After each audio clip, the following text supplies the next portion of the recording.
உலகானாய் உலகாக, வானாய் நிலனானாய் கடலானாய் மலையாய், தென்னார் வெண்ணை தென்பால் வெண்ணைக்கல்லூர் அருட்துறையில் ஆனாய் உனக்கு ஆளாய் இனி அங்கே நிழலாய். தர்மமிகு சென்னையிலே இருக்கக்கூடிய பாரம்பரியமிக்க இந்த சைவ சமய பக்த ஜனசபையிலே உரையாற்ற கிடைத்திருக்கிற இந்த வாய்ப்பை எண்ணி மகிழ்கிறேன். நான் இன்னைக்கு பேசணும் அப்படின்னு விருப்பப்படுகிற அல்லது வழங்கப்பட்டிருக்கிற தலைப்பு தடுத்தாட்கொண்ட பெருமான். இது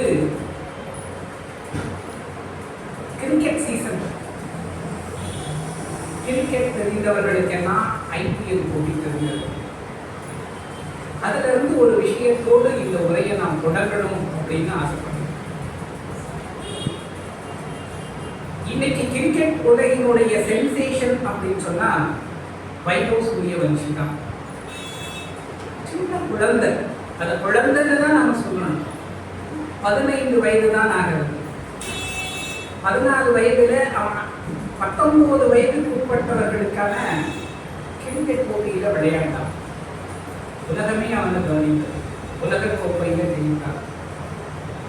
அடுத்ததாக இந்த ஆண்டு விளையாடுகிறான். இதை ஏன் சொல்றேன் அப்படின்னு சொன்னா, அவருடைய விளையாட்டு என்பது இன்னைக்கு உலகத்தின் தலை சிறந்த பவுலர் யார் அப்படின்னு சொல்றோமோ அவங்களையெல்லாம் முதல் பால்லையே சிக்ஸ் அடிக்கிறார். முதல் பால்லையே சிக்ஸ் அடிக்கிறார். அப்படி ஒரு திறமை 30 ஆண்டுகள் 40 ஆண்டுகள் விளையாண்டு பயிற்சி பெற்றவர்களுக்கு கூட இல்லை. ஆனா அவங்க அப்படி விளையாடுறாங்க. தியா அப்படின்னு ஒரு குட்டி பொண்ணு இருக்கு. நான் சக்தி விகடன் இதழ்ல பணி செய்கிறேன். அங்க இருக்கக்கூடிய வீடியோக்கள் தயாரிக்கிற பணியும் என்னுடையதுதான். அதுல அந்த தியா அப்படிங்கிற பாப்பாவை நான் பேட்டி எடுத்திருக்கேன். அதே போல சூரிய நாராயணன் ஒரு பையன் சிறுவன் கடின்னு பாடுவான். அவங்க 2 பேரையும் நான் பேட்டி எடுக்கும் போது ஒருத்தருக்கு 4 வயது, இன்னொருத்தருக்கு 5 வயது. அந்த பையனுக்கெல்லாம் நமஸ்காரம் அப்படின்னு சொல்ல வராது, நமஸ்காரம் அப்படின்னு சொல்லுவாங்க.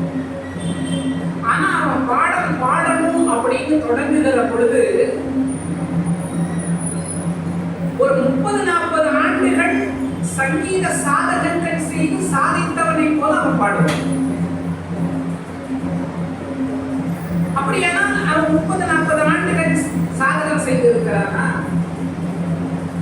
வைபவ் சூரியவன்ஷி 30 ஆண்டுகள் கிரிக்கெட் விளையாடி பயிற்சி பெற்றிருக்கிறானா? ஆமா, பெற்றிருக்கிறான். எப்ப பெற்றிருக்கிறான்? இந்த ஜென்மத்தில் இல்லை, போன ஜென்மத்திலேயே அவனுக்கு ஒரு தொடர்பு இருக்கிறது. அந்த குழந்தைகளுக்கு ஒரு தொடர்பு இருக்கிறது. ஒரு சிலருக்கெல்லாம் பிறவியிலேயே வியாபாரம் ரொம்ப நல்லா வரும், ரொம்ப நல்லா வரும். அதுக்கு காரணம் அவங்க பிறப்பிலும் அதை சார்ந்த ஒரு ஞானத்தை பெற்றிருக்காங்க. அது இந்த பிறப்பிலும் தொடர்பு. திருவள்ளுவர் சொன்னார், ஒருமைக்கண் தாம் கற்ற கல்வி எழுமைக்கும் ஏமாறுபடை. நீங்க ஒரு பிறவியில ஒரு பாடம் படித்தீர்கள் என்று சொன்னால், ஒரு அறிவை பெற்றீர்கள் என்று சொன்னால், அடுத்து 7 பிறவிகளுக்கும் அது தொடர்ந்து கொண்டே இருக்கும். அதுல எந்த சந்தேகமும் இல்லை. அதே போலதான் பக்தி. பக்தியும் நீங்க போன ஜென்மத்தில் எந்த அளவுக்கு பக்தி செய்திருக்கிறீர்கள் என்பதிலிருந்து தான் இந்த ஜென்மத்தில் உங்களுக்கு பக்தியும் இறை நம்பிக்கையும் இறைவனை உணர்கிற அறிவும் இறைவன் மேல் ஈடுபாடும் பூஜையும் பதவிகளும் உங்களுக்கு வாய்ப்பு. சிறு வயதிலேயே ஒருவர் பக்தியில பெரியவன் ஆகிவிட்டான் என்று சொன்னால் என்ன அர்த்தம் என்றால், அவன் போன ஜென்மத்திலே இருந்தே அந்த சிவ பூஜை செய்திருக்கிறான். அதனுடைய பலனை இங்கு தொடர்கிறான். ஞானியர்கள் எல்லாம் வேண்டுறது ஒன்றுதான், இரவா வர வேண்டும், இரவா வர வேண்டும். ஒருவேளை என்னுடைய பிள்ளையாலே நான் பிறந்து விட்டாலும் உன்னை மறவாத வர வேண்டும். இதுதான் கேட்கிறாங்க. அப்போ பிறவி என்பது நிஜம், மரணம் என்பது நிஜம், மறுபிறவி என்பது நிஜம், புனரபி ஜனனம் புனரபி மரணம் போல மீண்டும் மீண்டும் வருகிற இந்த பிறவி சுழல்ல நமக்கு பக்தி வரணும்னா போன ஜென்மத்திலிருந்து நமக்கு வந்திருக்கு அப்படின்னா இன்னைக்கு நாம பேசணும் அப்படின்னு விரும்பக்கூடிய விஷயம் தடுத்தாட்கொண்டு பெருமான் நம்மளை தடுத்தாட்கொள்ளணும் அப்படிங்கிறது தான் எல்லாருடைய விருப்பமும். யாரெல்லாம் இறைவன் பால் வந்து விட்டார்களோ அவங்களுக்கெல்லாம் இருக்கக்கூடிய ஒரே விருப்பம் என்ன அப்படின்னு சொன்னா, நாம பெருமானால தடுத்தாட்கொள்ளப்பட வேண்டும். நாயன்மார்கள் கதைகள் எல்லாம் பார்க்கிறோம். எல்லா கதையும் சுவாமி ஏதோ ஒரு கட்டத்தில் வெளிப்பட்டு தடுத்து அவர்களை ஆட்கொண்டு விடுகிறார். அதெல்லாம் நமக்கு சாத்தியமா என்று சொன்னால் சாத்தியம்தான். ஆனால் இந்த பிறவியில் எப்போது சாத்தியம் என்பதை தீர்மானிக்கிறவர் யாரு? இந்த உலகத்துல 3 விஷயங்கள் நிஜம். ஒன்று பதி, இன்னொன்று பசு, இன்னொன்று பாசம். இது 3 நிஜம். இந்த 3 இந்த உலகத்தில் பசுவானது பாசத்தை அறுத்து கொண்டு பதியிட போனோம். அதுதான் ஃபைனல் டெஸ்டினேஷன், அதுதான் லட்சியம். அதை நோக்கி தான் போனோம். பசுக்கு அறிவு உண்டு, பாசத்துக்கு அறிவு கிடையாது. அந்த அறிவினால நாம் அறிந்து கொள்ள வேண்டியது இறைவனை தான். இறைவனை அறியாத அறிவு அறிவே அல்ல என்கிறார் திருவள்ளுவர். அப்படி இந்த பிறவி சூழல்ல பாசத்தை அறுத்து கொண்டு நாம போறோம் அப்படின்னு சொன்னா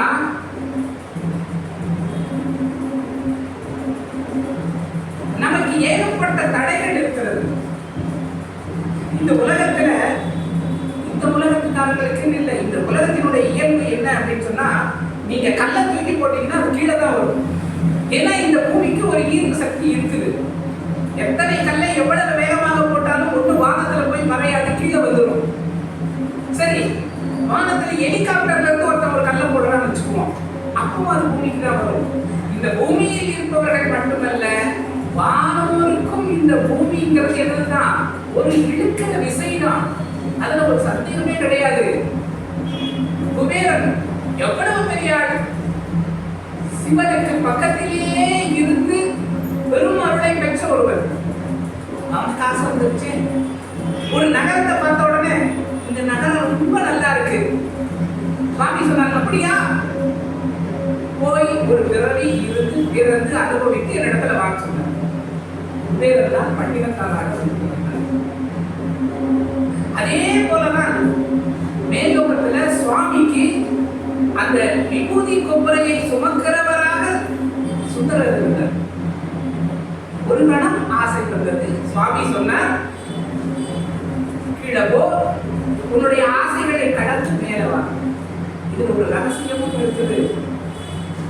சுவாமி என்ன நினைக்கிறாரோ அதுதான் நடக்கும். அந்த ஆசை மரணம்ங்கிறதும் சுவாமியினுடைய அருள் தான். இல்லைன்னா கைலாயத்தில் இருக்கிறவருக்கு ஆசை வர வாய்ப்பு இல்லை. அவருக்கு ஒரு அஜெண்டா இருந்தது. இப்போ இந்த கட்டத்துல ஒரு விஷயத்தை நாம் இந்த உலகத்துக்கு கொடுத்தாக வேண்டும் அப்படின்னு சுவாமி நினைத்தார். அதுதான் ரொம்ப முக்கியமான விஷயமாக அவருக்கு பட்டது. அது சிவனடியார்களை பற்றிய ஒரு தொகுப்பை செய்ய வேண்டும், சிவனடியார்களை பாட வேண்டும். எல்லாரையும் பாடுறதை விட மேன்மையானது சிவனடியார்களை பாடுறது. எல்லாரையும் வரவேற்பதை விட மேன்மையானது சிவனடியார்களை வரவேற்கிறது.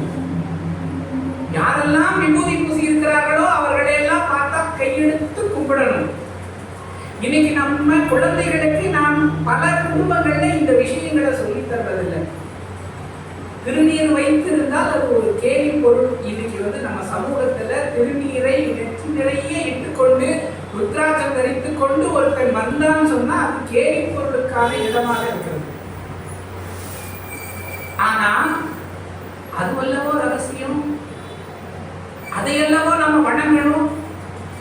அப்படி ஒரு ருத்ராட்சம் தரித்தவனையும் திருநீர் பூசியவர்களையும் நாம கையெடுத்து கும்பிட்டால் என்ன நடக்கும்? நமக்குள்ள ஒரு சிவம் இருக்குது. அந்த சிவம் எப்படி இருக்குன்னு நமக்கு தெரியல. நம்மால உணர முடியல. நாம புற அடையாளங்கள்ல இருக்கிற சிவத்தை எல்லாம் கண்டு வருகிற போது நமக்குள்ள இருக்கிற சிவமானது கண்விழித்து பார்க்கும். நம்ம பார்க்கும். உனக்கு சிவத்தை அடையாளம் தெரிந்து விட்டது, உனக்குள்ளையும் நான் இருக்கிறேன் அப்படின்னு சிவம் நமக்கு வெளிப்படுத்துகிறது. நம்ம குழந்தைகளுக்கெல்லாம் நாம அனுதினமும் சொல்ல வேண்டிய விஷயம் என்னன்னா, திருநீர் பூசு. என்னுடைய பையன் காலையில எழுந்தால் முறையாக குளித்து அந்த சந்தியாவந்தனம் எல்லாம் பண்ணிட்டு கல்லூரிக்கு கிளம்புவான்.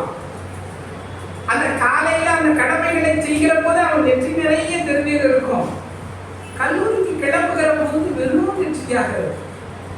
நம்ம கேள்வி கேட்டா அவன் பல பதில்கிட்ட சொல்லுவான், வேர்வையில அழிஞ்சு போச்சு, இப்பதான் வச்சிருந்தேன், அது என்ன இல்லை. நான் சொல்றேன், நீ திருப்தி நிறைய இட்டு கொண்டு போனா உனக்கு அறிவு பெருகும், ஞானம் பெருகும். நீ படித்து உணர்கிறதை முழுமையாக உணர்வாய். படிக்கிற விஷயம் அப்படியே மனதில் தங்க பிள்ளைகளுக்கு சொல்ல வேண்டியது, திருநீர் அணிந்து கொண்டு படித்தால் படிக்கிற விஷயங்கள் எல்லாமே நம்ம மனதில் பதியும், அறிவுல பதியும், நம்ம உணர்வுல பதியும். படிக்கிறதுலயே ரெண்டு விஷயம் இருக்குது. ஒண்ணு வெறுமன பாடத்தான் மனதுக்குள்ள செலுத்துறது, மக்கப் பண்றது, அப்படியே படிச்சுட்டு அப்படியே போய் வாழ்க்கை இருக்கிறது. அது அல்ல. 1330 குறளையும் ஒருவர் மனப்பாடம் செய்கிறதுனால பெரிய இது இல்லை, நல்ல விஷயம். மனப்பாடம் செய்யணும், தெரிஞ்சுக்கணும், நல்ல விஷயம். ஆனால் அதில் ஒரு குறளின் பொருளையாவது அறிந்து அதை நம்மளுடைய வாழ்க்கையில நாம கடைபிடிக்க தொடங்கிட்டோம் அப்படின்னு சொன்னா நம்ம வாழ்க்கையிலேயே மாறிவிடும். அதுதான் அறிதல், புரிதல் அப்படின்னு ரெண்டு விஷயம் இருக்கு. அப்படி நாம சிவன் அடியார்களை, சிவ அடையாளங்களை எல்லாம் அறிந்து நம்ம வணங்க தொடங்கிட்டோம்னா நமக்குள்ள இருந்து சிவன் வெளிப்பட ஆரம்பிக்கும். எந்த காலத்திலேனாலும் சிவம் நம்மளை தடுத்து ஆட்கொள்ள ரெடியாகிடும்.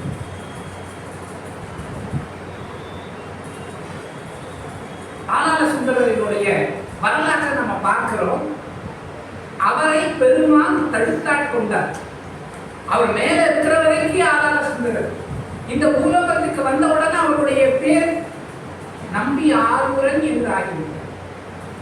அவர்களை சிறந்தவர்கள் எல்லாம் அழைப்பதற்காக நம்பியாரூரன் என்று பெயரிட்டார்கள் அப்படின்னு சொல்லிட்டு தெரியப்படுறாங்க. நம்பியாரூரன் என்பது ஒரு மந்திரம். எப்படி திருநாவுக்கரசு என்பது ஒரு மந்திரமோ அதே போல நம்பியாரூரர் என்பது ஒரு மந்திரம்.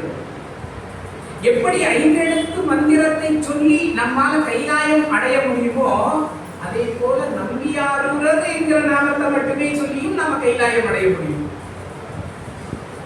அதுக்கெல்லாம் நமக்கு நம்பியாரூரர் சரித்திரத்திலேயே நிறைய தகவல்கள் கொட்டி கிடக்கு. நம்பியாரூரனுடைய நாமத்தை மட்டுமே சொல்லிக் கொண்டிருந்த ஒரு விடலை குறும்பர், அவருக்கு தொண்டு செய்து கொண்டிருந்தவர், அஷ்டமா சித்திகளையும் பெற்று கைலாயத்துக்கு போய் சேர்ந்தார். எப்படி போய் சேர்ந்தாரு? நம்பியாரூரர் போய் சேர்வதற்கு ஒரு நாள் முன்னாடி போயிட்டார். கைலாயத்திலிருந்து வந்தவர் நம்பியாரூரர், சிவனினுடைய அணுக்கமான ஒரு தோழர். முன்னாடியே அங்கதான் இருந்தாரு. ஒரு 18 வருஷம் இந்த பூலோகத்துல வந்து இருந்தார். அவ்வளவுதான். நான் ஆரம்பத்தில் சொன்னே வைபவ சூரியவன்சி, அவன் வயது 15 சொன்னேன் இல்லையா? சுவாமிக்கு, நம்பியாரூரர் சுவாமிக்கு திருமணம் நிச்சயாகிற போது 16. அப்பவே அவர் ஞானத்துல கரை கண்டு இருந்தார். சுவாமியை பார்க்கக்கூடிய பாக்கியம் அவருக்கு கிடைத்தது. அப்புறம் 2 ஆண்டுகள் எவ்வளவோ சம்பவங்கள் அவர் வாழ்க்கையில நடந்தது. அது அவ்வளவு பதிவாகி இருக்கிறது. அந்த சம்பவங்களை எல்லாம் நிகழ்த்தி விட்டு 18வது வயதுல சுவாமி புறப்பட்டார். போதும், வாழ்ந்தாச்சு, நிறைய வாழ்ந்தாச்சு, சந்தோஷமா வாழ்ந்தாச்சு. இனிமே இந்த உலகத்துல வேலை இல்லை. வந்த வேலையான திருத்தொண்டர் தொகையை பாடியாயிற்று. நான் கிளம்புற, சுவாமி என்னை கூப்பிட்டு. சுவாமி உடனே ஐராவனம் அப்படிங்கிற ஒரு யானையை அனுப்புறார். 1000 தந்தங்கள் இருக்குமா, சுவாமி மட்டுமே ஏறக்கூடிய யானை. அதை நம்பியாரூரருக்காக அனுப்புறாரு. நம்பியாரூரர் அவர் ஏறிக்கிறார். அவர் கைலாயம் போய் சேர்றாரு. கூடவே வந்து சேரமான் பெருமான் பின்னாடி குதிரையில வராரு. அவரும் பின்னாடியே வந்துடுறாரு. நம்பியாரூரரோட தோழர் அப்படிங்கிற ஒரு பெருந்தகுதி. 2வது அவர் அவர் பாரம்பரியமான ஒரு சிவபக்தர், அது ஒரு தகுதி. இந்த 2 தகுதிகளும் வைத்துக் கொண்டு அவர் பின்னாடி போறார். ஆனா இவங்க 2 பேருக்கு முன்னாடியே போய் திருவிடலை குருவர் உட்கார்ந்து இருக்கிறாரு கைலாயத்துல. நீங்க எப்படி சார் இங்க வந்தீங்கன்னு? நம்பியாருடைய நாமத்தை மட்டுமே சொல்லிட்டு வந்துச்சு. நம்மளாம் ஆலயங்கள்ல சுந்தரமூர்த்தி சுவாமி எழுதியிருக்கோம், அற்புதமான நாமம். ஏன் போல நம்பியாருங்கிறது ஒரு மந்திரம். நம்ம எல்லாருமே அதை சொல்ல வேண்டியது. பெரிய புராணத்தினுடைய நாயகன் அப்படின்னு பார்த்தா நம்ம நம்பியாரூரர் சொல்லணும். வாய்ப்பு கிடைக்கிற போதெல்லாம் யாரெல்லாம் நம்பியாரூரர்னு சொல்றாங்களோ அவங்களுக்கு எல்லா விதமான அற்புதங்களும் கிடைக்கும். பெருவிடலை குறும்பருக்கு அஷ்டமா சித்திகளும் கிடைக்கும். அஷ்டமா சித்திகளை பெற அவன் என்ன தவம் பண்ணிக்கிட்டு இருக்கான், என்னென்ன மாதிரியான மந்திர ஜபங்கள் பண்ணிட்டு இருக்கான், தலையில நிற்கிறான், என்னென்னமோ ரிஸ்க் எடுக்கிறான். ஆனா பெருவிடலை குறும்பர் ஒண்ணுமே பண்ணல. நம்பியாரூரான்னு சொன்னாரு, கைலாயத்துக்கு போயிட்டாரு. அவர் அஷ்டமா சித்திகளும் இருந்தது. நம்பியாரூரர் வரலாற்றை அப்படி பார்த்தோம் அப்படின்னாலே இதே போல சுவாமியால தடுத்தான் கொள்ளப்பட்டவர்களின் நிறைய பேரோட லிஸ்ட் நம்ம பார்க்க முடியும்.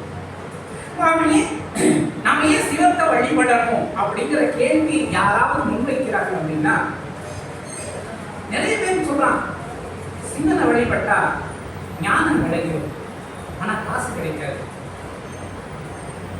யாரு சொன்னா? நீங்க நாயன்மார்களும் தேவார மூவர்களும் எப்ப காசு கேட்கணும்னாலும் சாமி கிட்ட உரிமையா கேட்பாங்க. சுவாமி கிட்ட உரிமையா கேட்பாங்க, நம்பிக்கையோட கேட்பாங்க. நம்பிக்கைங்கிறதே முதல்ல ஒரு தவறான வார்த்தைன்னு நினைக்கிறேன் நான். நம்ம இறை நம்பிக்கைங்கிறதே தவறு. நான் அதை எப்படின்னு நான் சொல்றேன். நம்ம எல்லாருக்கும் ஒரு துறவி ஒருத்தர் இருந்தார், உலக புகழ்பெற்ற ஒரு ஞானி தான் அவர், ஓஷோ. ஒரு முறை ஒரு அரங்கத்துல பேசிட்டு இருக்கிறாரு. அப்ப அவர் ஒரு கேள்வியை எழுப்புறாரு, யாருக்கெல்லாம் கடவுள் நம்பிக்கை இருக்கு? உடனே எல்லாரும் தங்களுடைய கைகளை உயர்த்துறாங்க. சரி, கையை கீழே போடு. இப்ப நான் வேற கேள்வி கேட்கிறேன், யாருக்கெல்லாம் 2 கைகளும் இருக்கு அப்படின்னு நம்புறீங்க? உடனே அவங்க எல்லாரும் எங்களுக்கும் 2 கை இருக்கு. சரி, கையை கீழே போடு. உண்மையிலேயே உங்களுக்கு 2 கை இருக்கா? 2 கை இருக்குன்னு நம்புறீங்களா? இப்போ பாதி பேருக்கு ஒரு குழப்பம் வந்துருச்சு. இவர் ஏதோ ஒரு விஷயத்தை சொல்றதுக்காக தான் இதை செய்தாரு அப்படின்னு தெரிஞ்சிருச்சு. பேசாம இருந்தாங்க. சரி, யாருக்கெல்லாம் 2 கை இருக்குன்னு உறுதியாக தெரிகிறதோ அவங்க எல்லாம் கையை உயர்த்தணும். இப்போ எல்லாரும் கைகளை உயர்த்தணும். இதுதான் நம்பிக்கைக்கும் உறுதிப்பாட்டுக்கும் இருக்கக்கூடிய வித்தியாசம். நம்ம எல்லாம் சொல்றோம் கடவுளை நம்புறோம்னு நாம சொல்றோம் இல்லையா? பல நேரங்கள்ல நாம நம்புறீங்களான்னா இல்லைன்னு கையை கீழே போட்டுறோம். எப்ப தெரியுமா? நமக்கு ஒரு கஷ்டம் வருகிற பொழுது, நமக்கு ஒரு துன்பம் வருகிற பொழுது கையை கீழே போட்டுவோம். சாமியை அந்த பேச்சு பேசுவோம். வீட்டுல சுவாமி படங்கள்லாம் ஒரு சிலர் பறக்க விடுவாங்க. அன்னைக்கு நாட்டுல கஷ்டம் வந்துருச்சு அப்படிங்கிறதுக்காக. கஷ்டம் உலகம் தோன்றிய நாள்ல இருந்து வந்துட்டே இருக்கு. அதனால நம்பிக்கை என்பது யாரோ ஒருவர் சொல்லி அதனால ஏற்பட்ட அறிவினால உங்களுக்கு உருவாக்கக்கூடிய விஷயம். சுவாமி உங்களுக்குள்ளேயே இருக்காருங்கிறது என்னைக்கு தெரிஞ்சு போச்சோ அன்னையிலிருந்து பயம் மதங்களும் அந்த நம்பிக்கையின்மைங்கிறது உங்க பக்கமே வராது. சுவாமி உங்களுடைய இருக்கிறார், சுவாமி எனக்குள்ளேயே இருக்காருங்கிறத நான் எப்படி சார் தெரிஞ்சுக்கிறது? முதல்ல நீங்க சுவாமி கிட்ட சரணாகதி பண்ணணும். முழுமையையும் சுவாமி கிட்ட ஒப்படைச்சிடணும். தேவார பாடல்களையும் திருவாச பாடல்களையும் தொடர்ந்து கேட்கணும்.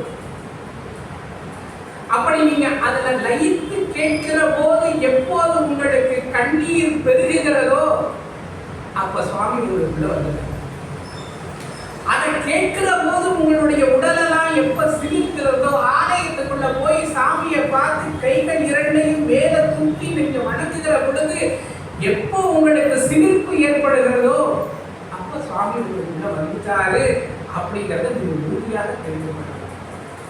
வாழ்க்கையில கஷ்டங்கள் இருக்கும், நிறைய துன்பங்கள் இருக்கும்.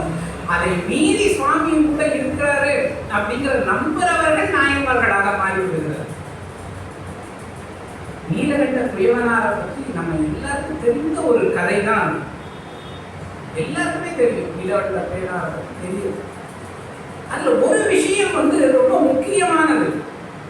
அதுல ஒரு பெரிய பாடமும் இருக்கு. இந்த உலகத்துல எல்லா ஆசைகளையும் நீங்க கடந்து வந்து விட முடியும். பெண் ஆசையா அவ்வளவு சீக்கிரம் கடந்து வந்துருவீங்களா அப்படின்னு சொன்னா அது ஒரு கேள்விக்குறிதான். எவ்வளவு வயதானவர்களையும் பார்த்து ஒரு முறை கேட்டு பாருங்க, ஐயா உங்களை விட்டு காமம் அகன்று விட்டதா அப்படின்னு கேளுங்க. உண்மையாக இருக்கிற பெரும்பான்மையானவர்கள் சொல்வார்கள், உடலில் இருந்து விலகிவிட்டது மனதில் இருக்கிறது. மனதுக்குள்ள ஒட்டிக்கிட்டே இருக்குது. அதுதான் இந்த உலகத்தை இயங்க வச்சுக்கிட்டு இருக்குது. அப்ப அந்த உலகத்துக்கும் நமக்கும் ஒரு பாசம் ஒட்டிக்கொண்டே இருக்கிறது. நீலகண்ட குயவனார் ரொம்ப சின்ன பையனா இருக்கும்போதே கல்யாணம் பண்ணி வச்சுட்டாங்க. அவருக்கு எல்லாமே நீலகண்டம் தான். அவர் பண்ற சக்தி பானையிலிருந்து அவங்க வீட்டுல இருக்கக்கூடிய நாற்காலி வரைக்கும் நீலகண்டம் தான். பக்தியில பெரிய ஆள், ஆனா இன்பத்துறையில ரொம்ப இழிவானவர். ஏதோ ஒரு சமயத்துல மனைவி கிட்ட மாட்டிக்கிட்ட, நமக்கு அந்த கதையெல்லாம் தெரியும். மனைவி சொல்லிட்டாங்க, இன்னைக்கு இண்டுவாராயில் திருநீலகண்டம் அப்படின்னு சொல்லிட்டாங்க. அந்த நிமிடத்திலிருந்து எந்த பெண்ணையும் தன்னுடைய மனதால கூட அவர் தொடரும். ஏன்னா உடலால தொடாமல் இருக்கிறது முடியும், கொஞ்சம் முயற்சி பண்ணுனா முடிஞ்சிடும். ஆனா மனதால தொடாமல் இருக்கிறது ரொம்ப கடினம். அவர் அதையும் செய்தார். அவருக்கு பற்றுக்கோடாக இருந்தது ஒண்ணுதான், சுவாமியினுடைய திருநாமத்தை சொல்லிக்கிட்டே இருக்கிறாரு. அவருக்கு அந்த பதம் கிடைக்குது. பிராக்டிக்கலா நாம ஒரு விஷயத்த யோசிச்சு பார்ப்போம். ஒருத்தர் ஒரு குடும்பத்துக்குள்ள கணவன் மனைவி 2 பேர் இருக்காங்க. கணவன் ஒரு பிழை செய்துட்டான் அப்படின்னு சொன்னா மனைவி கோவிச்சுக்குவா, தண்டனை கொடுப்பா, எல்லாமே சரி, பேசாமலும் இருப்பா, எல்லாம் நடக்கும். ஆனா எவ்வளவு நாளைக்கு அப்படிங்கிற ஒரு கேள்வி இருக்கு. ஒரு நாள் என்ன பண்ணுவாங்க, கொஞ்ச நாள் ஆயிடுச்சு, ஒரு 5 வருஷம் ஆயிடுச்சு, இந்த மனுஷன் ஏதோ ஒரு நாள் தப்பு பண்ணிட்டான். அன்னைக்கு ஒரு வார்த்தை சொல்லிட்டோம், அந்த வார்த்தைக்கு கட்டுப்பட்டு இன்னைக்கு வரைக்கும் அவன் எப்படி இருக்கான், நல்லவனாக இருக்கான். இதெல்லாம் நம்ம புராணத்துல இருக்கான்னு கேட்காதீங்க, நம்ம பிராக்டிக்கலா லைஃப் பத்தி பேசணும். இன்னைக்கு வரைக்கும் அவன் நல்லா இருக்கான். அப்போ அவனை மன்னிக்கலாம் தானே? அப்படி ஒரு மன்னிப்புக்கு ஒரு ஆண் மகனானவன் தகுதியுடையவன் தானே? ஒரு தடவை தப்பு பண்ணிட்டா அதுக்காக லைஃப் தாங்க அதே தப்பு அவன் செஞ்சுட்டே இருப்பானா? அப்ப நிச்சயமாக அந்த மனைவி சொல்லுவா, சரிங்க, உங்களை பார்த்துட்டேன், நீங்க நல்லா ஆயிட்டீங்க, சுவாமிகிட்ட சொல்றீங்க, வேலையை பார்க்குறீங்க, மனதோட இருக்கிறீங்க, நான் எல்லாத்தையும் மறந்துட்டேன், உங்களோட ரொம்ப பழையபடி மகிழ்ச்சியாக வாழலாம் அப்படின்னு அந்த மனைவி சொல்லதான் செய்வார். எத்தனை வருடங்க? ஒரு 18 வயதுல இந்த சம்பவம் நடந்துருக்குன்னு வச்சுக்கோங்க. அதுக்கடுத்துதான் வாழ்க்கையே தொடங்குது. 60 வயது வரைக்கும் தொடங்குது. 60 வயது, 70 வயது, 80 வயது வரைக்கும் போகுதுன்னா அவ்வளவு காலம் ஆசையை தொடர்ந்து வாழணும் அப்படிங்கிறது எவ்வளவு பெரிய டாக்ஸி போட்டீங்களா? அவர் வாழ்ந்தார். அவர் இருக்கக்கூடிய ஒரே பற்றி சுவாமியினுடைய நாமம். அவர் என்ன சொல்றாரு, என்ன நினைக்கிறாரு? சத்தியம் பண்ணிக்கிறது சுவாமி மேல. அப்ப சுவாமி தான் சொல்லணும், சரிப்பா நீ பண்ண தப்பு, தண்டனை அனுபவிச்சுட்ட, இதுவே உண்டு. அப்படி சுவாமி சொல்லணும் அப்படின்னு நம்ம எல்லாம் எதிர்பார்ப்போம். ஆனா குயவனார் எதிர்பார்க்கவே இல்லை. அவர் தொடர்ந்து அப்படியே இருக்கிறார், பக்தி வயத்திலேயே இருக்கிறார். இல்லை சரி, இந்த மனுஷன் தான் இப்படி ஆயிட்டாரு, இவனே இந்த மனுஷனோட இருக்கிறதுனால பிரயோஜனமே இல்லை, இவனுக்கு சமைச்சு போட்டு துணியை துவைச்சு கொடுத்து பாத்திரம் கழுவி போட்டு வேலைக்காரியா நம்ம அந்த மாதிரி சொல்ல வேற வேற நான் போறேன் அப்படின்னு கோயில் பெருமா இல்லையா? ஆனா நம்ம போகலையே, அவர் கூடயே இருக்குது. அவர் பண்ற எல்லா சேவைகளுக்கும் கூட இருந்து எல்லா உதவிகளையும் செய்துகிட்டே இருந்தார் நம்ம. அப்போ சுவாமி பார்க்கிறார், இது என்ன அர்த்தம்? இந்த உலகத்தினுடைய இயற்கை மேல தூக்கி கல்ல போட்டா கீழே வரணும். இந்த உலகத்தினுடைய இயற்கை ஆசையை கொடுக்கிறது, அந்த ஆசையை நோக்கி அவங்க போகணும். அதுதான் ஆன்மாவினுடைய லட்சணம். ஆனா அதை உடைக்கிறவன் அப்ப அவன் நம்மளுடைய அருளுக்கு பாக்கிரமானவன் அப்படிங்கிறத சுவாமி முடிவு பண்றாரு. நேரடியாகவே வந்துடுறாரு. வேற ஒரு தேசிய கோலத்துல வர்றாரு. அவரு அப்படியே முதுமையில இருக்கிறாரு. சுவாமி எப்பவுமே முதுமையான ஒரு கோலத்தை ரொம்ப விரும்புறாரு. சுந்தரரை ஆட்கொள்ள வரும்போது ஒரு முதுமையாக வந்தார். முதுமைக்கு ஒரு அழகு இருந்தா, அழகு முதுமையா இருந்தா எப்படி இருக்குமோ அப்படி வந்தாரா. இப்பவும் அப்படிதான் வராரு. குயவனாரை பார்க்கிறார். குயவனார் கிட்ட தன் பசங்க இருந்த ஒரு ஓடை கொடுக்கிறாரு. கொஞ்ச நாள் கழிச்சு வாங்கிக்கிறார். பத்திரமா வச்சுக்கோன்னு சொல்லிட்டு போயிட்டார். இவர் அதை வச்சிருந்தாரு, பாதுகாத்திருந்தாரு. ஒரு ஓடுங்க, மண் ஓடுங்க, அதை கொடுத்தா வாங்கிட்டு போனோமா. அது காலத்துல வராம காசிக்கு போறேன், ராமேஸ்வரம் போறேன்னா 4 வருஷம் கழிச்சு வந்தா அது என்ன ஆகும்? ஒரு மழை இடையில நடந்ததுன்னா கறந்து போச்சுன்னா என்ன? அதெல்லாம் பத்தியில கவலை இல்லை. சுவாமி வர நிதானமா வர. இவர் அப்படியே இருக்கிறாரு. வர சிவனடியார்களுக்கெல்லாம் கைதறியம் செய்யறது, தொண்டு செய்யறது, அவங்களுக்கு ஓடு எடுத்து கொடுக்கறது, ஆடை எடுத்து கொடுக்கறது, உணவு பண்றது, இதெல்லாம் செய்துட்டு இருக்கிறாரு. ஒரு நாள் சுவாமி வருகிற பொழுது அந்த ஓடு மறைந்து கொண்டு பிரச்சனை வந்து அப்பதான் சுவாமி சொல்றாரு, மனைவி சத்தியம் பண்ணு. அங்க இருக்கக்கூடிய எல்லா பிள்ளைவாழந்தனர்கள் எல்லாரையும் கூட்டி வச்சு சத்தியம் பண்ண சொல்றாரு. அந்த சத்தியம் பண்ண முடியாதுன்னு சொல்லி அதுக்கு சாத்தியம் சொல்லி அதுக்கு ஒரு வழியெல்லாம் கண்டுபிடிச்சு கம்ப பிடிச்சிட்டு 2 பேரும் மூங்கி எழுந்தாங்க. எந்த வயதிலே அவர்கள் அந்த சத்தியத்தை செய்து ஆசையிலிருந்து விலகினார்களோ அந்த வயதுக்கே சுவாமி சிவம் என்பது ஒருபோதும் ஆசைக்கு இடையூறான தெய்வம் அல்ல, இல்லறத்துக்கு இடையூறான தெய்வம் அல்ல. நீங்க இல்லறத்துல இருந்து கொண்டே சிவனை அனுபவிக்கலாம்.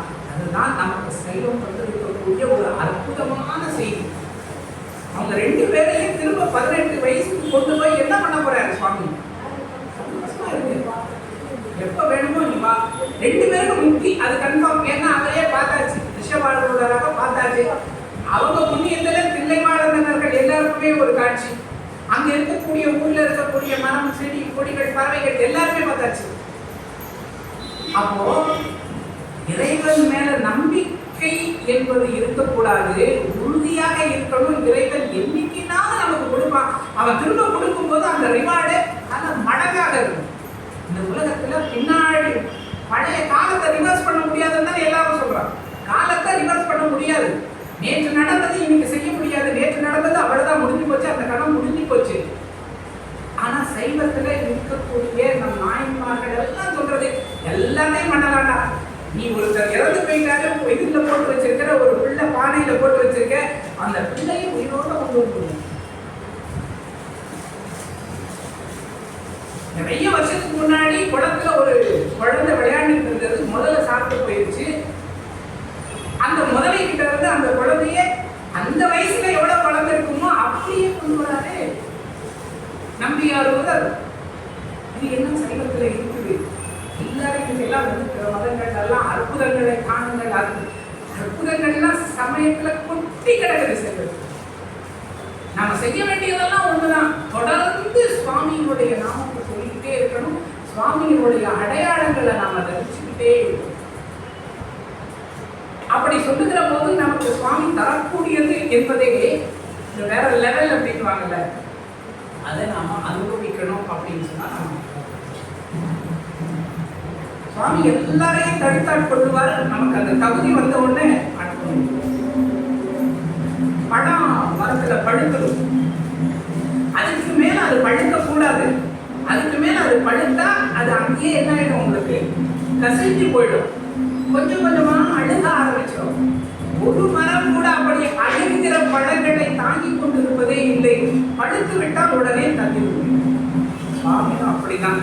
பழுத்து விட்டால் அடுத்த கணக்கு வா என்கிட்ட வந்து ஆனா பாரு சுவாமி. சுவாமி என்னைக்கு நினைக்கிறாரோ அன்னைக்கு, எந்த பிறவியில நினைக்கிறாரோ அன்னைக்கு. எதுக்காக இந்த பிறவியில நாம சாமி கும்பிடணும்? சுவாமி எந்த பிறவியில நம்மளை ஆட்கொள்வார்னு தெரியாது.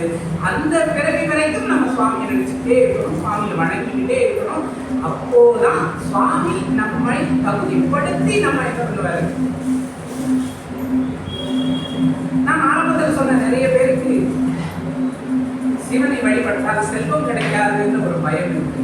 சிவனை வழிபட்டாதான்கள் கோடி கோடியான செல்வம் உங்க காலடியில் வந்துருக்கிறார்.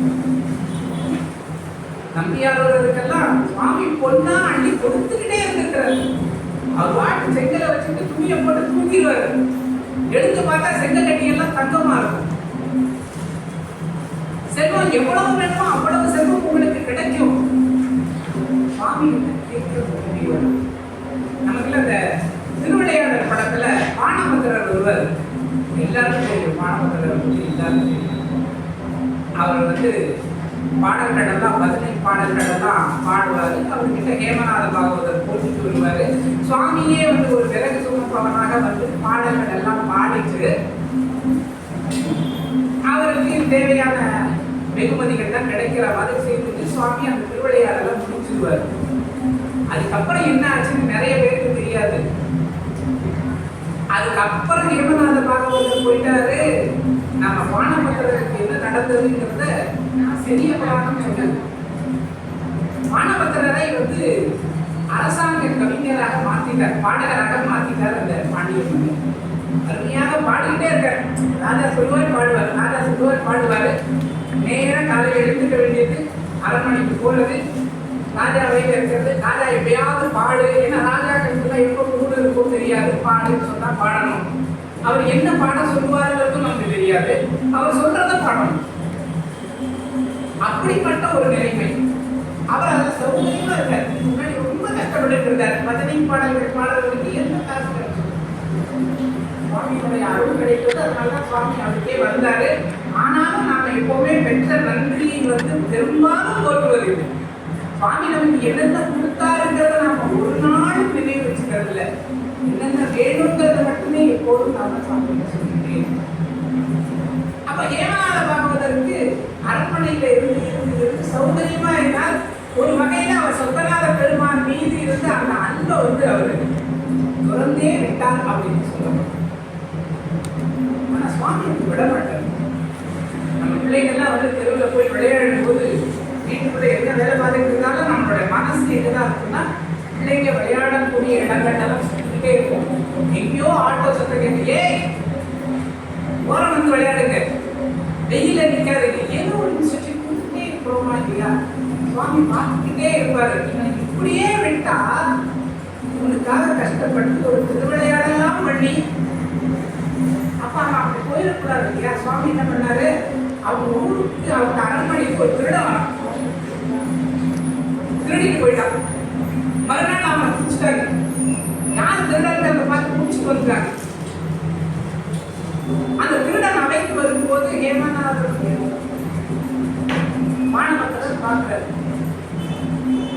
பார்த்தா அவன் அப்படியே திரும்பி பூசி இருக்கிறான். மேனி எங்கும் அப்படியே எல்லா இடங்களையும் பூசி பார்த்த உடனே தெரியுது அவனுக்கு ஒரு சிவன் அடியார். நம்ம எல்லாருக்கும் திருநீர் அணிந்தவர்களை வணங்கும் போதெல்லாம் நமக்கு ஒரு சந்தேகம் வரும். நான் முதல்ல சொன்னேன், திருநீர் அணிந்திருக்கிறவர்களை பார்த்தாலே நம்ம கையெழுத்து விடணும், அதுதான் நல்லது. ஆனா உள்ள நிறைய திருட்டு பையன் திருநீர் அணிந்திருக்காங்க. அப்ப நம்ம அவனை வணங்கலாமா அப்படின்னா கட்டாயம் வணங்கணும், கட்டாயம் வணங்கணும். அவன் நல்லவன், கெட்டவன், திருடன், பெரியவன், சின்னவன், இதெல்லாம் சுவாமி பிரச்சனை.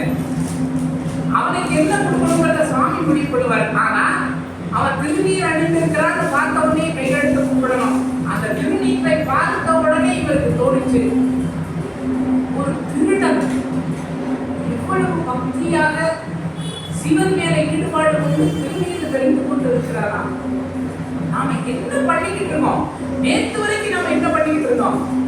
இன்னைக்கு இந்த சொர்க்கமான வாழ்க்கை கிடைச்ச உடனே நாம என்ன பண்ணிக்கிட்டு இருக்கோம்? அவ்வளவுதான். அந்த கணத்துல அந்த பதவியில் இருந்த, பொறுப்பில் இருந்த, பணத்தில் இருந்த எல்லா ஆசைகளும் வந்து போச்சு. நான் என்ன சொல்றேன், ராஜா என்னைய சிவ வழிபாடு செய்ய அனுப்பிடு, நான் சிவ வழிபாடு செய்ய போகிறேன், என்ன விட்டுடுங்க. ராஜா சொன்னேன், சரி ஓகே, சிவனடியார்களை அவங்க விருப்பப்படி நாம விட்டுடணும். விட்டுட்டாரு. இவர் வீட்டுக்கு போயிட்டாரு. சதா சர்வ காலமும் ஈசனையே பாடிக்கொண்டிருக்கிறார். சதா சர்வ காலமும் ஈசனை பாடிக்கிறது யார் சம்பாதிக்கிறது? வீட்டுல சாப்பாடு எங்க இருந்து வரும்? அவங்க மனைவி சொன்னாங்க, என்ன இது, நீங்க பாட்டு இப்படி இருந்தா நம்ம நம்ம வீட்டுல அடுப்பு எரிய வேண்டாமா? நியாயமான கேள்வி. சொன்னார், நீங்க நேரா போங்க, ராஜா கிட்ட பணத்தை கேளுங்க. நீங்க கேட்டா அவர் இல்லைன்னு சொல்ல மாட்டார், கொடுப்பார். வாங்கிட்டு வாங்க, எங்கிட்ட கொடுத்துட்டு நீங்க வாழ்த்து வதனையை பண்ணுங்க, இப்படி யாரும் உத்தரவு பண்ண மாட்டாங்க சொன்னாரு. ஏற்கனவே ஒரு முறை மன்னனிடம் போய் பணம் வாங்கி அதனாலதான் அந்த இன்பத்துல மயங்கி அங்கேயே சிவத்தை மறந்து இருந்து விட்டு, இனிமே நான் எது கேட்கறதா இருந்தாலும் சிவத்திட்ட தான் கேட்கணும், வேற யாருக்கிட்டே கேட்கணும். நேர சுக்கநாதர் சன்னதிக்கு போனாரு. சுக்கநாதர் கேட்கிறார், மனம் முடிஞ்சு பாடி கேட்கிறார்.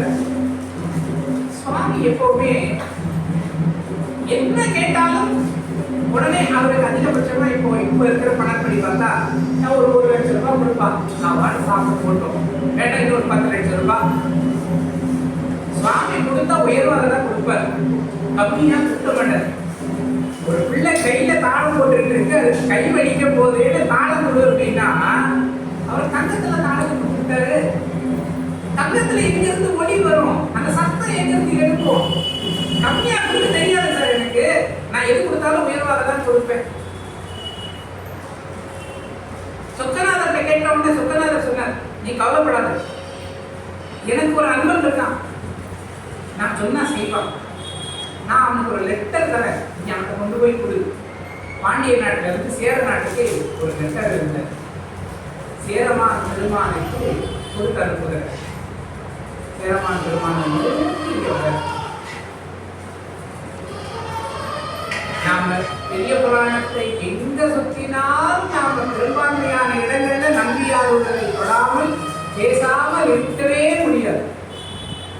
நம்பியாருடைய ஆத்ம நண்பராக விளங்கியவர் சேரமான். அவர் ஆரம்பத்தில் மன்னனாக இல்லை, அப்புறம் அவரை மன்னனாக மாற்றினார்கள். மன்னன் பதவியை கொண்டு வந்து அவரை கொடுத்தாங்க. கொடுத்த உடனே அவர் அதை ஏற்றுக்கிட்டு இருக்கணும். ஆனா அவர் ஏற்கல. எனக்கு சிவபூஜை அது கெட்டு போயிடும், நான் வாழ்க்கை ராஜாவாயிட்டேன் அப்படின்னு சொன்னா இந்த பூஜையெல்லாம் யார் செய்வார்? நீங்க வாழ்க்கை பூஜையை பண்ணுங்க, ராஜாவாகவும் பண்ணுங்க, அதுவும் முடியாது. ஏன்? ஒரு ராஜாங்கிறவன் எப்படி இருக்கணும் அப்படின்னு சொன்னா, இந்த உலகத்துல இருக்கக்கூடிய எல்லா உயிர்களினுடைய மொழியையும் அறிந்தவனாக இருக்க வேண்டும். எல்லா உயிர்கள், 1 அறிவு, 2 அறிவு, 3 அறிவு, 5 அறிவு, எவ்வளவு அறிவுடைய உயிர்களாக இருந்தாலும் சரி, அசையும் அசையாத உயிர்களாக இருந்தாலும் சரி, கடற்பொருள்களாக இருந்தாலும் சரி, தாவர சங்கமங்களாக இருந்தாலும் சரி, அதோட மொழியையும் ஒரு மன்னன் அறிந்திருக்கணும். அப்பதான் அதுக்கு ஒரு துன்பம் நேராம காக்க முடியும். தந்தைய பாடல்கள் நம்ம பார்க்கிறோம். ஒரு முல்லை கொடி கிடந்தது, உடனே ஒரு ராஜா போய் தன்னுடைய தேரை நிறுத்தி அதை எடுத்துருங்க, அதை எடுத்து அதில் போட்டு நான் கிளம்புறேன் அப்படின்னு. அதை நம்ம கொடைன்னு சொல்றோம், கொடைனா. ஆனா அது எதன்பா உருவானது அப்படின்னு சொன்னா, ஒரு உயிரினுடைய குரலை கேட்கிற தன்மை அவனுக்கு இருந்தது. அது அந்த பாட்டுல இல்லை. ஆனா இங்க கலச்சறிவார் தாயனார் புராணத்தை படிக்கிற போது நமக்கு தெரியுது, ஒரு மரம் பேசுறத கூட ஒரு மன்னன் தெரிந்து வைத்திருக்கணும். அப்பதான் அதுக்கும் அவன் நன்மையை செய்ய முடியும். இந்த மாதிரி நம்மளுடைய புராணங்கள்ல ஏராளமாக இருக்குது. மனுநீதி சோழன் கதை நமக்கு என்ன சொல்லுது? அது ஒரு பசு, ஒரு கன்று, அவ்வளவுதான். அதனுடைய துயரத்தை காது கொண்டு கேட்கிற ஒரு மன்னன் என்ன பண்ணா, அதுக்காக தன்னுடைய மகனுடைய வாழ்க்கையிலேயே அவன் என்ன பண்றான், பணை வைக்கிறான். ஆரூர் புராணத்துல இந்த நிகழ்வு அற்புதமான ஒரு கதையாக சொல்லியிருக்காங்க. அற்புதமான ஒரு கதை. 2 இடத்துல எவன் இறந்து போனான்.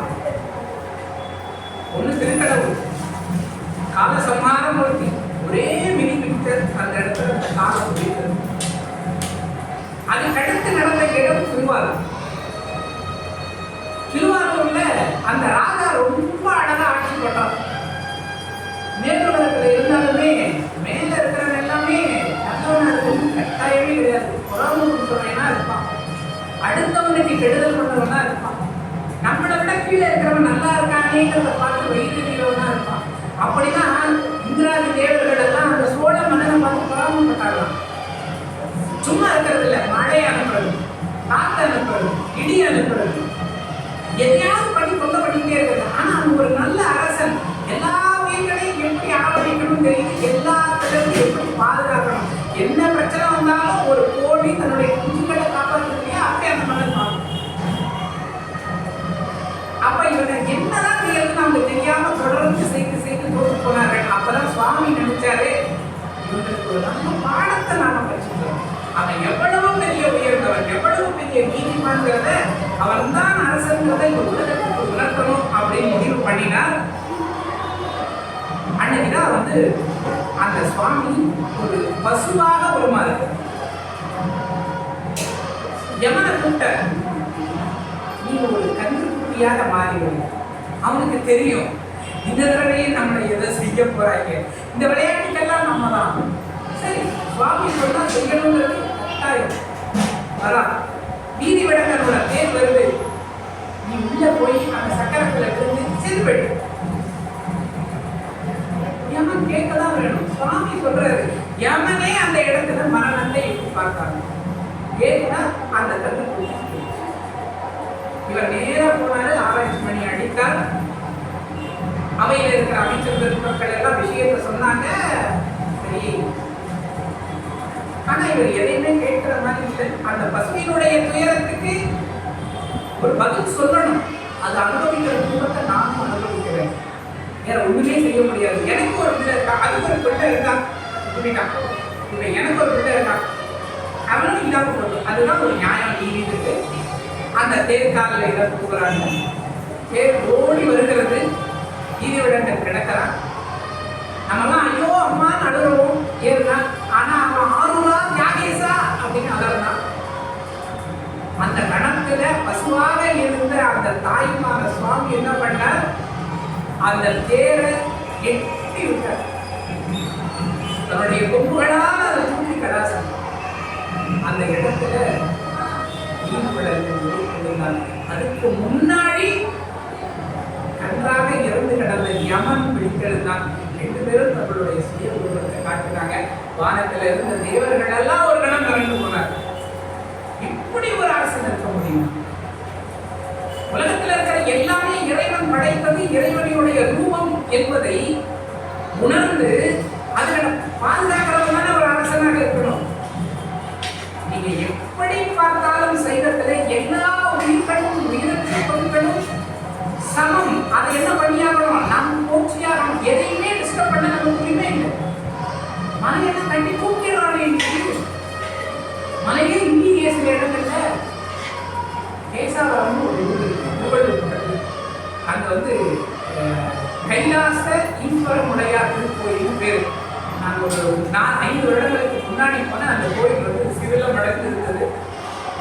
அதை பார்த்துட்டு சக்தி விகடன்ல ஆலயம் பேருந்து ஒரு பகுதி இருக்கு, அதுல எழுதணும்.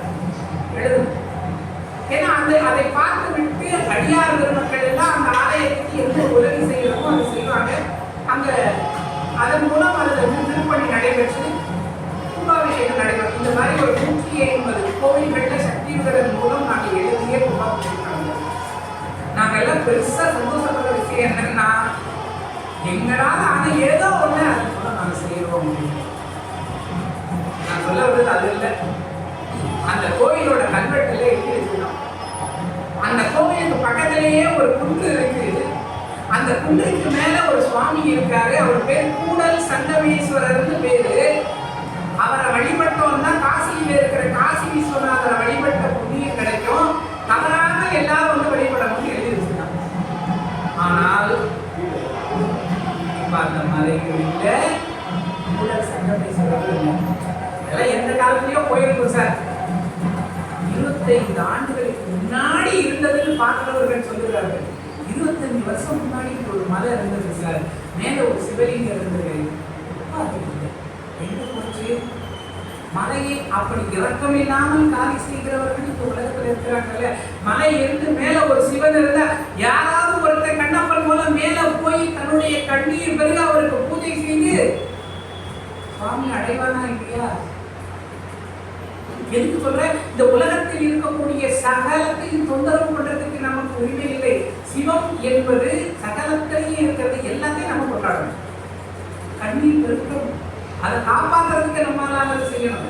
அப்படி சகல உயிர்களின் மொழியையும் மறைந்தவர் அந்த கடற்கரைவார் நாயனார். அவருக்கு தான் சுவாமி லெட்டர் எழுதி கொடுத்திருக்கிறார். வர்றவனுக்கு எவ்வளவு வேணுமோ அவ்வளவு, ஒன்னால எவ்வளவு முடியுமோ அவ்வளவு அப்படின்னு சொல்லி லெட்டர் எழுதி கொடுக்குறாரு. அந்த லெட்டர் எடுத்துட்டு பாண்டி தேசத்துல இருந்து சேரன் தேசத்துக்கு போறாரு பாகவதர். என்னங்க இது, எவ்வளவு தூரம் போய் சரி அவர் எவ்வளவு கொடுப்பாருன்னு தெரியாது. 10 ரூபா செலவு பண்ணி போயிட்டு அங்க போய் 12 ரூபா கொடுத்தாருன்னா திரும்ப வருவதே காசு இருக்காது. எந்த சந்தேகமும் அவருக்கு இல்லை. அவர் என்ன பண்றாரு, சுவாமியை வேண்டிக் கொண்டு அங்க போறாரு, கொடுக்குறாரு. அந்த கடிதத்தை வாங்கி பார்ப்பதிலிருந்து சேரமான் பெருமான் கண்ணீராக ஊற்றிக்கொண்டே இருக்கிறார். இந்த உலகத்திலேயே பெரும் செல்வம் யாருக்குதான் இருக்கு, ஈசன் தான். அவன் பக்கத்திலேயே குபேரர் இருக்கான். ஆனா அவனெல்லாம் விட்டுட்டு என்ன ஒரு ஆளாக முடித்து எனக்கு ஒரு லெட்டர் கொடுத்துருக்காரு. பார்த்தாரு, தன்னுடைய மந்திரியை அழைத்தார். நம்ம கஜானால என்னென்ன இருக்கோ எல்லாத்தையும் கொண்டு வந்து கொடுத்துருவோம். ஆனா போன நண்பர் ரொம்ப நல்லவர். ஏன்னா அவர் சொல்லும் போது இந்த செல்வத்தெல்லாம் எடுத்துக்கிடுங்க, இந்த ராஜ்யத்தையும் சேர்த்தாரு, அதையும் சேர்த்து எடுத்துக்கீங்க. ஆனா போனவர் ரொம்ப நல்லவர். எனக்கு அவ்வளவு வேண்டாம், என் லைஃபுக்கு எவ்வளவு தேவையோ அதை எப்படி போறேன். ஒரு யானையை கொடுத்தாரு, அது மேலே ஏறி கொடுத்து வேணுக்கு அந்த செல்வத்தை எழுதிட்டு அங்கிருந்து அவர் கிளம்பி சொல்லுவோம். சிவத்தை வணங்கினா செல்வம் தேவைப்படுகிறதை விட அதிகமாக கிடைக்கும். சிவனிடம் என்ன வேணும்னு கேட்கணும். நிறைய பேர் சொன்னா சாமி கிட்ட எதுவும் கேட்கக்கூடாது, சாமி கிட்ட கேட்காது, எதுவுமே கேட்காது, சாமிக்கு தெரியாதான் அவனுக்கு என்ன வேணும்னு அப்படின்னு சொன்னான். அதெல்லாம் ஒரு ஞானவான்கள், ஞான நிலையில இருக்கிறவங்களுக்கு. எனக்கு அதெல்லாம் கிடையாது. எனக்கு ஒரு பொருள் வேணும், நான் யாரை கேட்பேன்? எங்க வீட்டுல எங்க அப்பா இருக்காரு, 94 வயசு. நான் அவரை தான் கேட்பேன். யார் வேணும்னா அவருக்கு எல்லாரும் அவங்க வீட்டுல இருக்கக்கூடிய பெரியவங்களை கேட்போம். நம்ம எல்லாருக்கும் அப்பாவா இருக்கக்கூடியவர் அந்த ஈசன் தான். கேட்டுக்கிட்டே என்ன வேணுமோ கேட்கணும். சுவாமி பணம் எனக்கு ஒரு திறமை வேண்டியதற்கு நான் எப்படியாவது இந்த விளையாட்டுல ஜெயிக்க என்ன வேணுமோ கேளு. சுவாமி 10 முறை கேட்டு உங்களுக்கு கொடுத்துட்டாருன்னா 11வது முறை நீங்க கேட்கவே மாட்டீங்க. அவருக்கு தெரியும்பா எனக்கு என்ன கொடுக்கணும், எப்போ கொடுக்கணும் தெரியும், அப்போ கொடுப்பார் அப்படின்னு சுவாமி மேல பாரத்தை போட்டு வாழ்கிற வாழ்க்கையை நாம தொடங்கி விடுவோம். அதுக்கு முன்னாடி வரைக்கும் நாம சுவாமி கேட்டுக்கிட்டே தான் இருக்கணும். யாராவது சுவாமி கிட்ட கேட்காதீங்கன்னு சொன்னா அதை கேட்காதீங்க, சுவாமி கிட்ட கேளுங்க. சுவாமி நிச்சயமாக கொடுப்பார். கடவுள் வந்திருக்கோம்.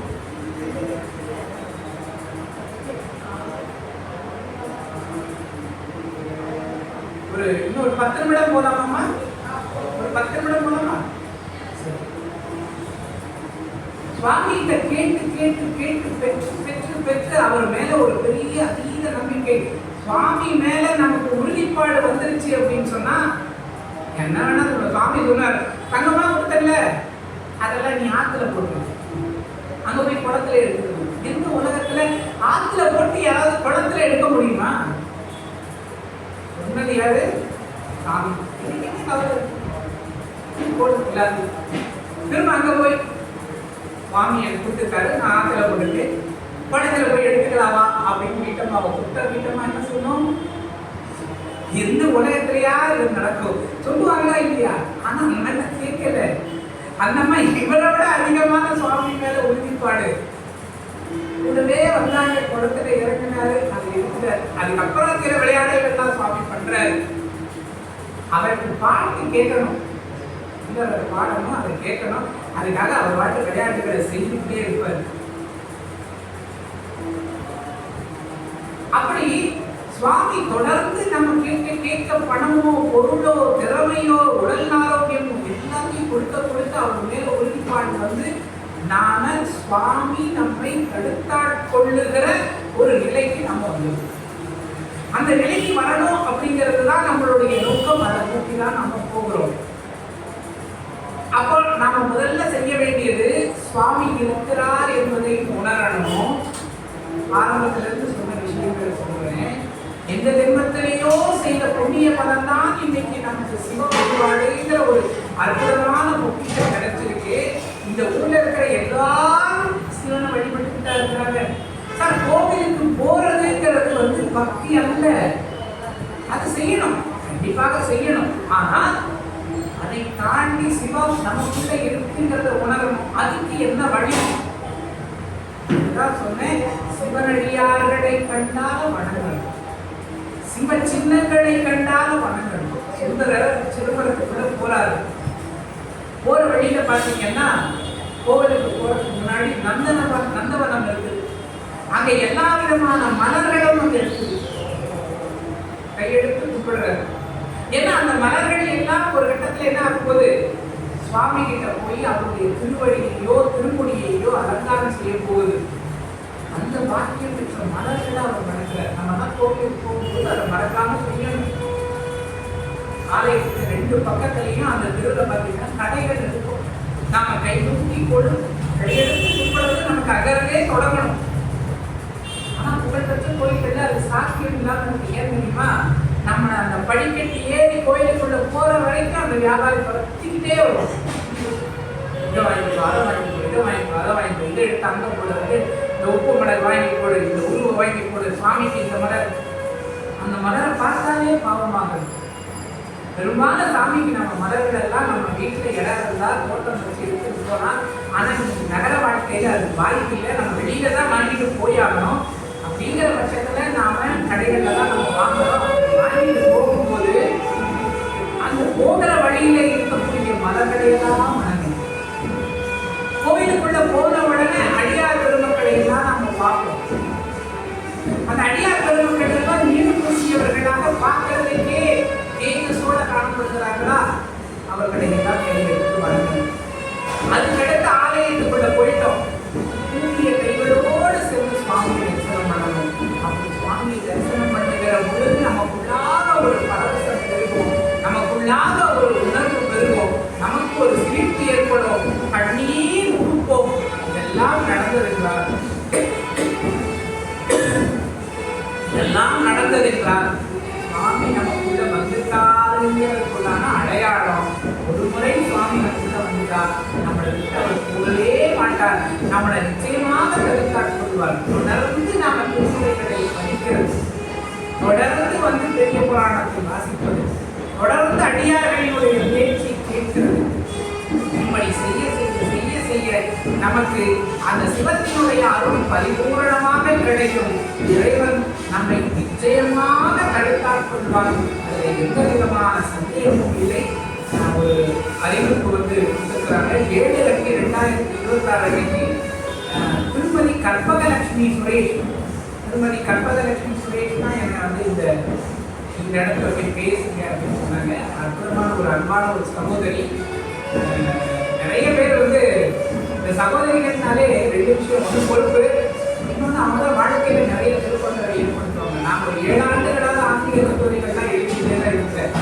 நிறைய எடிட் பண்ணுவேன், அதெல்லாம் செய்வேன். ஆனால் எல்லாரும் அதுக்குள்ள சென்று நான் சிவத்துக்குள்ள சிவனுக்குள்ள முன்னேறி ஒரே ஒரு முறை இந்த அம்மையார் வந்து பெரிய புராணம் குறித்து பேசுறத கேட்டேன். அந்த கணத்துல சுவாமி வந்து என்னை அறியாமல் என்ன அதெல்லாம் நான் நினைப்பேன்.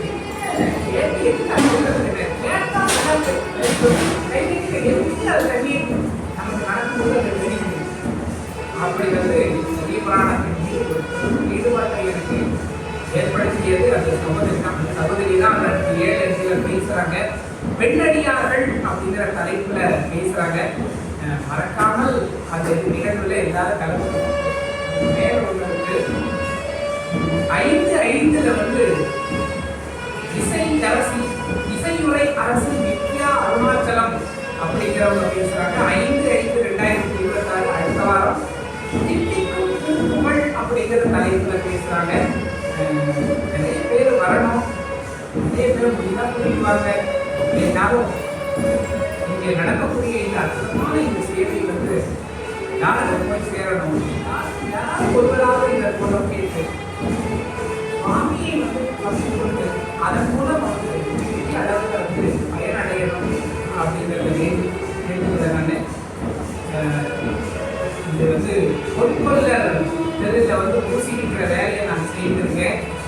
ஏன்னா பாப்பன் சுவாமிகளும் வள்ளலாரும் இருந்த மண் இது. இந்த இடத்துல வந்து இதை குறித்து பேசியிருக்கிறேன்.